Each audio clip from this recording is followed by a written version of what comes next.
We start a new week with today's top news and a fresh look at some of the developing stories from last week.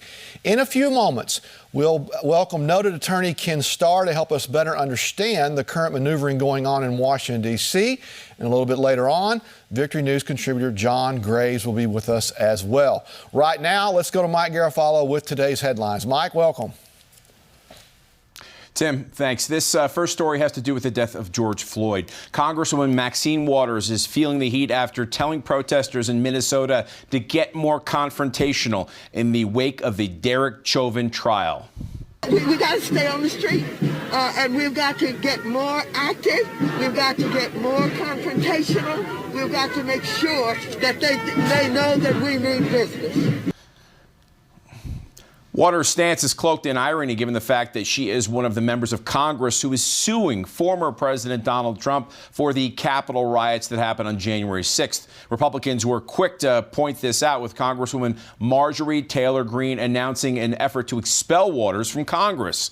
Congresswoman Waters said she plans to stay in Minnesota until closing arguments are made in the Chauvin trial. Well, calling Antifa out for what it is. Now, according to the Washington Times, Republicans are attempting to use congressional hearings to call the left-wing group out for what it is: violent and radical. Meantime, many Democrats, the White House, and national media seem to be ignoring the destruction conducted in the name of Antifa in cities like Portland, Minneapolis, and even Washington, D.C. According to the Times, the FBI director has referred to Antifa as an ideology, despite a Republican congressman declaring that a committee has a binder full of evidence detailing national coordination. And listen to this: House Judiciary Committee Chair Jerry Nadler of New York has reportedly called violence at the hands of Antifa a myth. However, in January, Portland Mayor Ted Wheeler on record saying Antifa is trying to destroy his city. Right now, I want to welcome attorney Kenn Starr, who served as a United States Circuit Judge, but many will recall him as the independent counsel who headed the investigation of former President Clinton, which ultimately led to the president's impeachment in the late 1990s. His latest book is entitled Religious Liberty in Crisis: Exercising Your Faith in an Age of Uncertainty. Judge Starr, welcome to Victory News, sir. Good morning. Oh, good morning. It's so good to be with you. Sir, you have been around Washington, D.C. quite a bit. You've been in and around that place. What do you make of a sitting congressman, sitting member of Congress, encouraging protesters to be more confrontational? Outrageous. This should not happen, but it's consistent with what Chairwoman Waters has done in the past. I just compare her attitude of hatred, spitting out venom, to the attitude of Martin Luther King Jr. And, you know, Dr. King was insistent on the Southern Christian Leadership Conference, and he insisted on the name being the Southern Christian Leadership Conference, being nonviolent. Civil disobedience, yes, but nonviolent. And so there's that clear line to be drawn between civil disobedience, disobeying an unjust law. We're taught by Scripture, by the early apostles, we're to obey God rather than man. So civil disobedience is fine, but not violence. And so that's what we seem to be fostering and furthering at every turn. So it's a travesty, and frankly, it's a tragedy that she would engage in this kind of activity. One of the other stories we had there in that first block, sir, was the state of Florida suing the U.S. Immigration and Customs Enforcement. Florida, Texas, and other states have sued the federal government over a various number of things, including a lot of the executive orders that the president has signed. What do you make of states, and how important is it that states stand up for states' rights? Oh, it is vitally important. And so I have great admiration for Governor DeSantis. What he's essentially saying is the national government needs to do its job. We live in a land of liberty, but it has to be ordered liberty, as the Supreme Court of the United States has put it.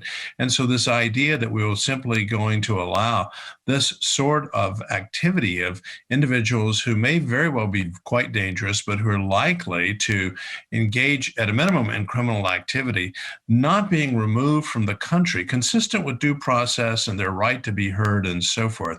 But this is I think, an appalling set of facts. So I praise the governor, the attorney generals of these states who are basically saying, this is the law, let's enforce the law. And this is a just law that needs to be enforced. It's a law passed by Congress. They're to be removed from the country and to help ensure what the founding generation called our domestic tranquility. And that's not being done. Let's go a little bit deeper into this issue that we have on our border right now. The president actually over the weekend came out and actually mentioned the word crisis, I believe, which they've not done so up to this point. Right. What do you make of what's going on our border? It is a crisis, is it not?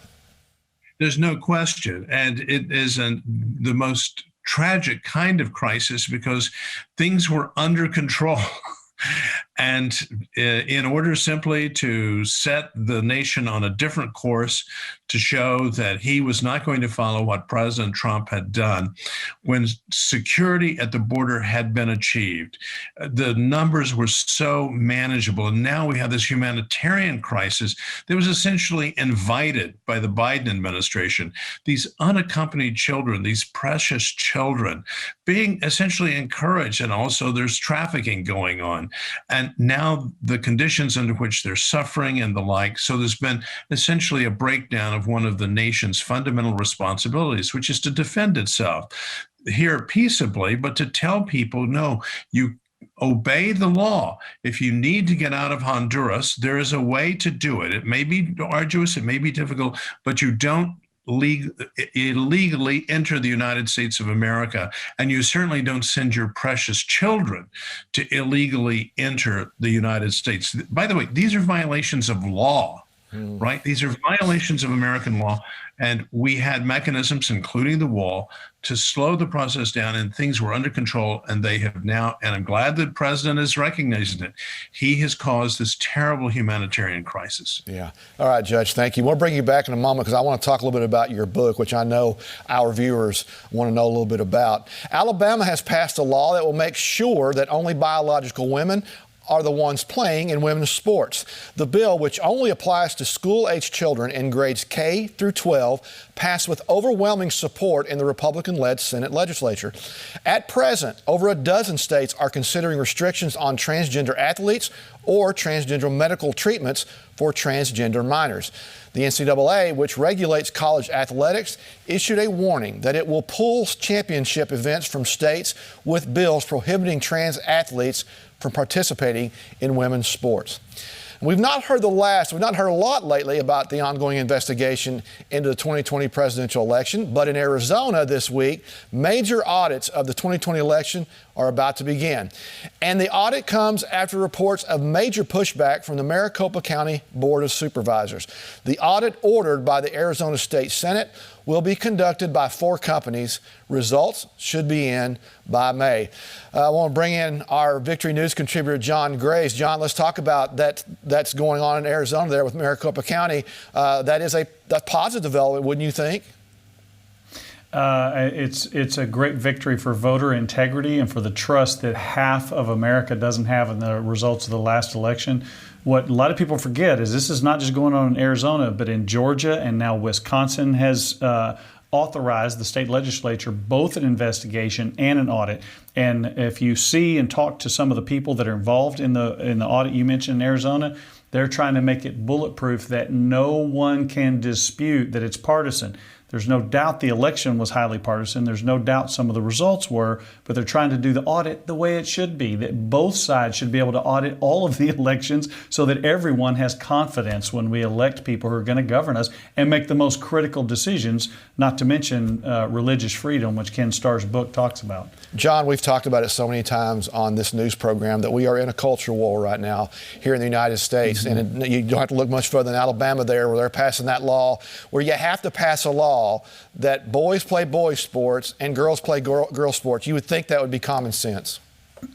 it's incredible to me because the hypocrisy is what is stunning to me, where we say in the age of the Me Too movement that we care about women's rights, and yet now we're allowing men, just by their subjective belief they want to call themselves a woman, they now can go compete and earn medals and take away scholarships, awards, and other things from our daughters, from the girls in this country. And it's incredible. Your earlier story on Waters, the irony, it's not that she's a pacifist. She was the leading voice to impeach Trump for inciting violence when he didn't say anything narrowly close to what she said of we need to cause more disruptions. We need to be more violent in this. And no one's saying a word. No one's pushing for impeachment. All the people who wanted it. And so you have to look through the hypocrisy of these things. Point well taken, my friend. Thank you. Mike, let's go back to you with some more news.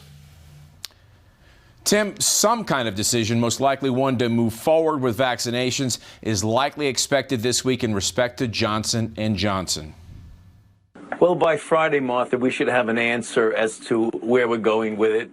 I would think that we're not going to go beyond Friday in the extension of this pause. There will very likely be a decision. I don't want to get ahead of them, but I don't think that they're going to completely cancel because the data are such, at least from what we see, they're looking to see if there are more cases. But as you know, and as we've said so many times, it's an extraordinarily rare event. The pause was to take a look, make sure we know all the information we can have within that time frame, and also warn some of the physicians out there who might see people, particularly women, who have this particular adverse event, that they treat them properly, because one of the standard treatments for blood clots, heparin, is actually contraindicated. The words of Dr. Anthony Fauci on Sunday during ABC's This Week about the pause of the J&J vaccine. Chicago Mayor Lori Lightfoot slammed reports that she is planning to resign, calling them, quote, trash.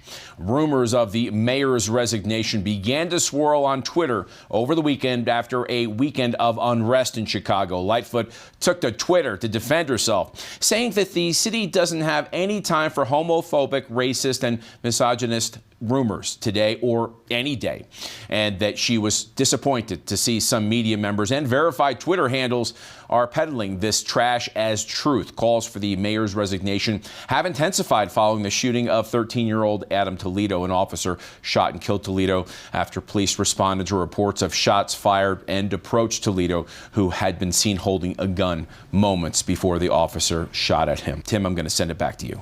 All right, Mike, thank you. I want to bring Judge Starr back in for this discussion. Judge, your new book is called Religious Liberty in Crisis, Exercising Your Faith in an Age of Uncertainty. You know, for 4 years under the Trump administration, those of us of faith and those of us that love religious liberty, we enjoyed a pretty friendly government. But right now, that's not the case. How can your book help us navigate what we're dealing with right now? And this is something we can all do something about. You know, there's little we can do about other than pray with respect to the border and these unrests in the cities. But this is all something that every single one of us can do about, and that is to become a friend of freedom. Let's equip ourselves as if we were the Minutemen of old, but we don't have to take up arms. To the contrary, we can peacefully gather together and to say, I am educating myself on the great principles of liberty so I can be a speaker in the marketplace, including across the neighbor's fence. I can stand up for freedom when there is an issue before the school board. And the 6 great principles of freedom that I try to describe in the book, it's 170 pages, is, I hope, something that grandparents will read and begin transmitting to the rising generation. Needless to say, parents should read it too. I also will hope that college students, these high school seniors, these precious children going off, young adults now, to college, would read this book before they go to college, because they will be able to carry on an intelligent conversation, not remain silent, and just remain committed to the idea that the culture of freedom means, among other things, freedom of conscience, the freedom not to go along with the crowd. Quick question for you. I'm just curious about your thoughts about the past presidential election and the court's decision, whether it be the Supreme Court or other courts around the country, to kind of be hands off on everything. In some cases say, well, this case lacks standing. What are your thoughts on that?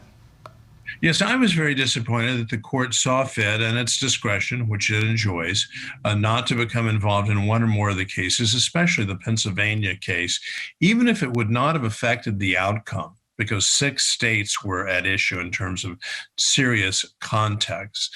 But if you change the result in one, it still would not have changed the result in the election. So I was disappointed. I thought some of the dissenters, including Justice Thomas, gave voice to the idea that it was the duty of the Supreme Court, but the court let it go. So we're beyond that. That chapter is closed. So now I welcome the idea of audits and the like, so that you shall know the truth and the truth shall set you free. I think so many of us would like to really know all the facts. You don't have to start espousing theories. Just say, let's find out all the facts honestly and assess those facts and then come to our conclusions. John Grace, I want to bring you back in here real quick. We had the story about the J&J vaccine about to resume. I know we have to say it a lot on this program, but we're not for or against anybody taking the vaccine. But what we want people to do is, whatever you do, do it by faith. And understand, of course, that the vaccines right now are still really, at best, experimental. Mm-hmm. Yeah, and there's actually a new Stanford study that's not getting reported anywhere in the media that says the mask does absolutely nothing to stop the disease and actually deteriorates people's health. And people have to go educate themselves. The problem is they're having to do it in spite of a mainstream media that's like the marketing arm of the Democrat Party that's trying to keep some of these things out. And I want to go back to something that Kenn Starr said. I thought he said it excellently. Pennsylvania is what the Supreme Court should have handled. They should have dealt with that issue because 300,000 people voted after the election was closed in violation of state law, overturned by a Democrat-controlled state Supreme Court. And while that wouldn't have changed the election, now we're in the middle of audits in Georgia, in Wisconsin, and Arizona. If those 3 audits literally overturned 10, 12, and 20,000 votes out of 158 million, that's 0.0002. That would have made the election 269 to 269. Had the Supreme Court done what's right, it may be there. And I agree with what Judge Starr said. We don't have a conclusion that we want. We want the facts. We want to know, was it fair? Was it honest? Was there cheating? And if there was, we need to make that right. Absolutely, John. Thank you. Well, this next story on our program is a little bit troubling news to report. For the first time in American history, less than half of the country belongs to a house of worship. The decline in churchgoers is a disturbing statistic and represents the first time in Gallup poll history that the number dipped below 50%. Since its start in 1937, churchgoers' numbers have mostly stayed around 70%. But since the start of the new millennium, that number has steadily declined, reaching an all-time low of 47%. The message from the poll is clear. The decline in church membership is dangerous for our country. For years, the popular culture in America has been skewing away from traditional Christian values, and that doesn't seem to be changing anytime soon.